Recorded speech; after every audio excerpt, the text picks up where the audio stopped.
Oh my god, this is awesome. Star Citizen 3.22 is Wave 1 and it's currently in the PTU for people that have spent $25,000 on this game or $10 for subscription. And Structural Salvage is already there, and you probably saw it on other people's YouTube channels and like on streams and all of that. And most people have an issue with it. I also have my own opinions. I have an issue with it, but I also have solutions. So let's talk about them. Hello, my name is Grumpy.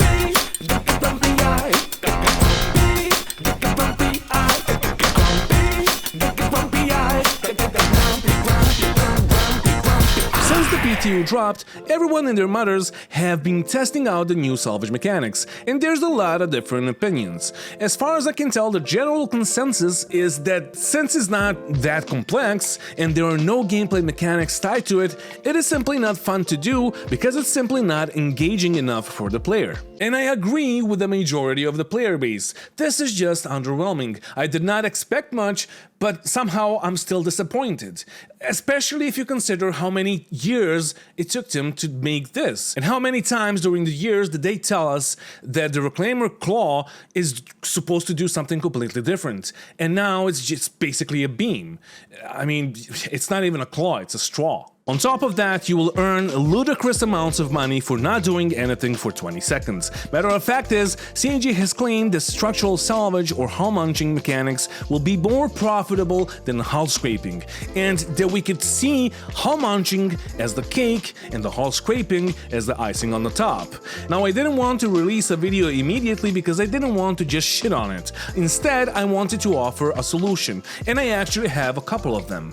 One for this patch and the other for the future of salvage. And just today, Thorsten and other CAG devs have posted on Spectrum that this is just the first iteration that they wanted to give us before the holidays, and that they're waiting on Maelstrom to come online so they will give us the full mechanic. They also said that they will nerf the payouts, which was apparent even in Evo Kadi, but I'm very concerned by this. The amount of money you earn from salvaging is crazy, and we all knew that CAG would never allow this to happen, but instead of nerfing the prices of those construction materials that you get from structural salvage, they should nerf the yield you get from each ship, at least for now. Alright, just hear me out, there is a reason why I'm saying this. It is simple math. Construction materials are currently priced at around 12.5 thousand Alpha UAC, and if you fill up a Reclaimer with 420 SCUs of construction materials, you will get more than 5 million Alpha UAC. Matter of fact, if you only salvage one big ship and you only fill up the internal storage of the ship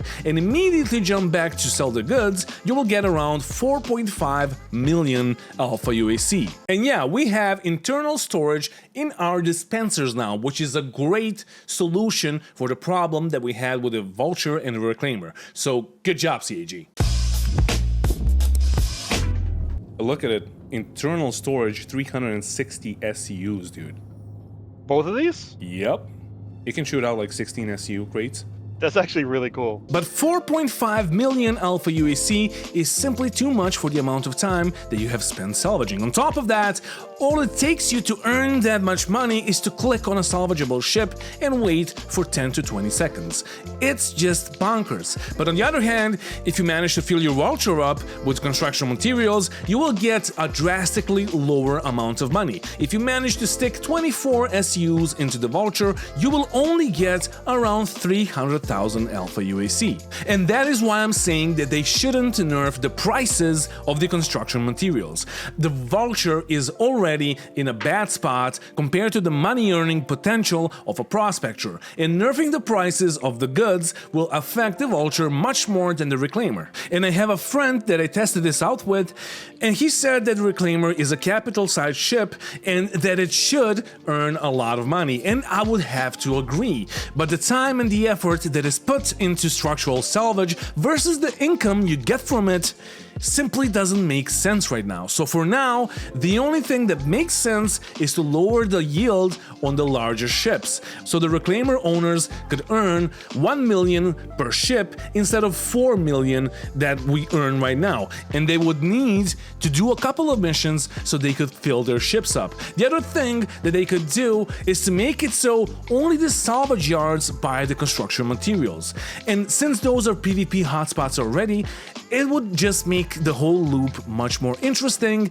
more engaging, and in the end, if there is more risk involved, then the reward is appropriate. I posted this on Spectrum, but I didn't get a response. The only response that I got was from other people asking me, didn't I stop playing Star Citizen, and telling me to go away.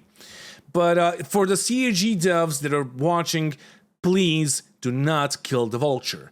But let's talk about the future of Salvage and how I would do it and how it could potentially look like. I was thinking about this for a couple of days, and even though it is not my job to do this, and I'm sure the CAG could find a fun little minigame for us to play while we're hum munching, I still want to give them my solution because this could potentially inspire the developers. And on top of that, I'm pretty sure that we will wait on Maelstrom for quite some time, and making something like this isn't that hard to do.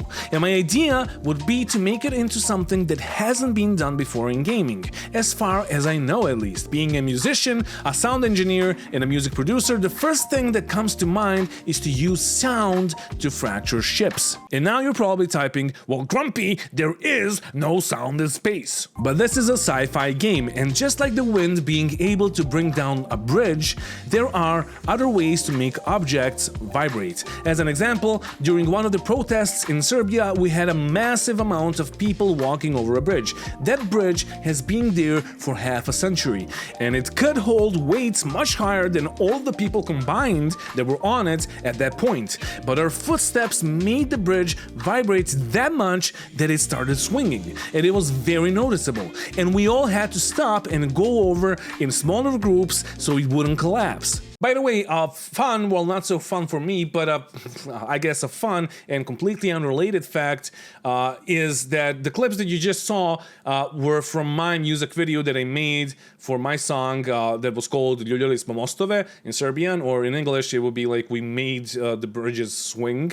That was like dedicated to those protests and all of that.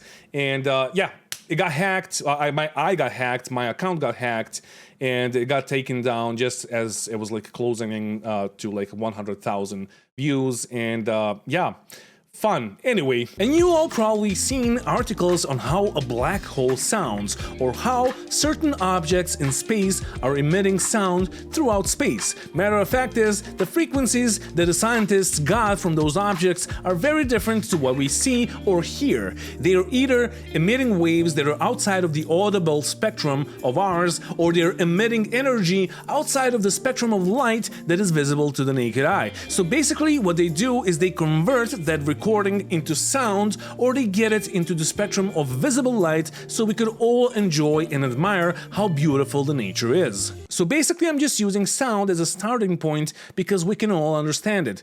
Is that good enough for you guys that like, oh, there's no sound in space, yet you're completely okay with your ships moving at like limited speeds in a space game, like, but there is no sound in space?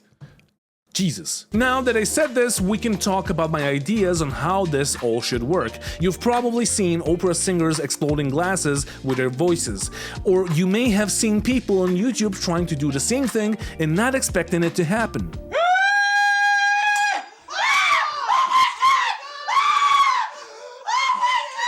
Well, the principle is the same, because in theory, every object will fracture or shatter into pieces if you manage to hit its resonant frequency with a high enough amplitude. And you could probably see where this is going, and I will try to make the next section as short as possible. This is a spectrum analyzer that I often use in my music production to monitor the whole frequency spectrum of the songs that I'm making. And if you put music through it, it mostly looks like this. Hello, my name is Grumpy.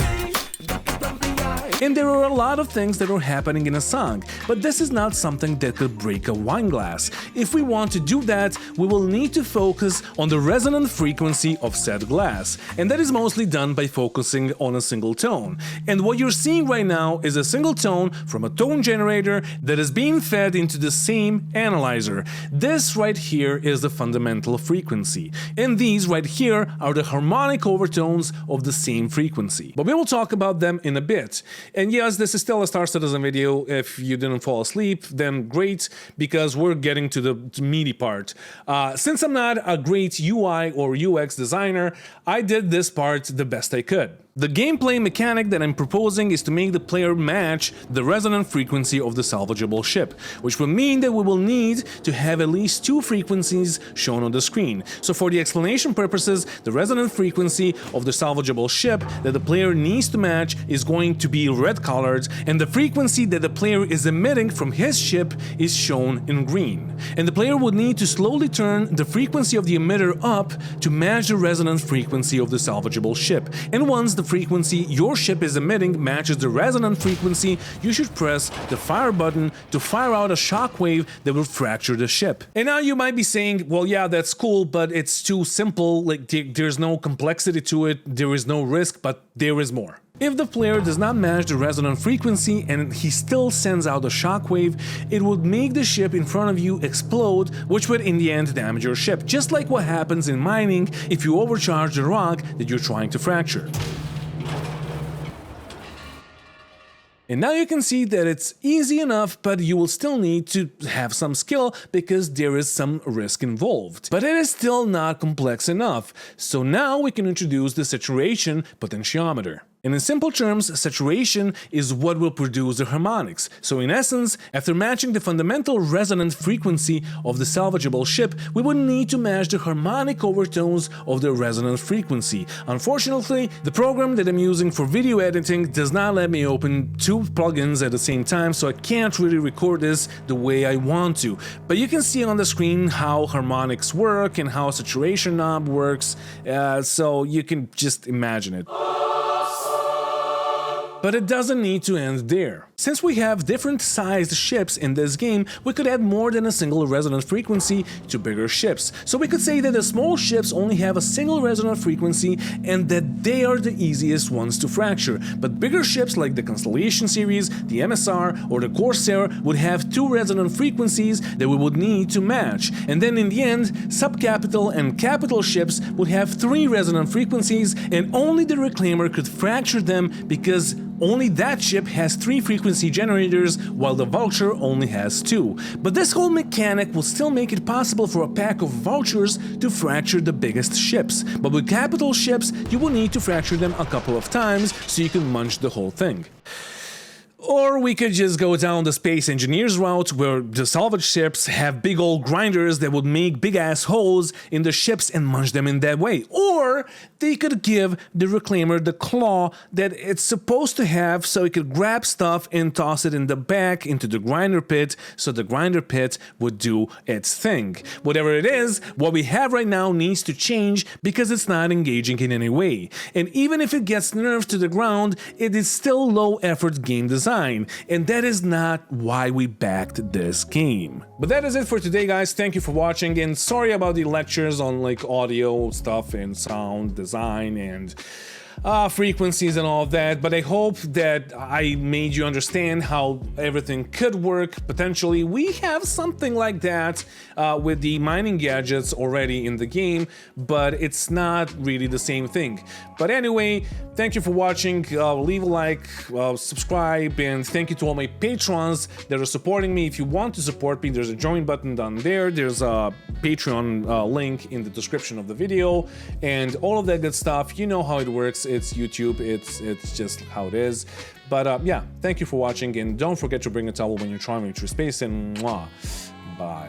Did I say thank you for watching? I mean, if you got to this point, Jesus Christ, like, what are you doing with your life? That whole like explanation bit was just like too much for like most of you, I'm pretty sure. But yeah, bye.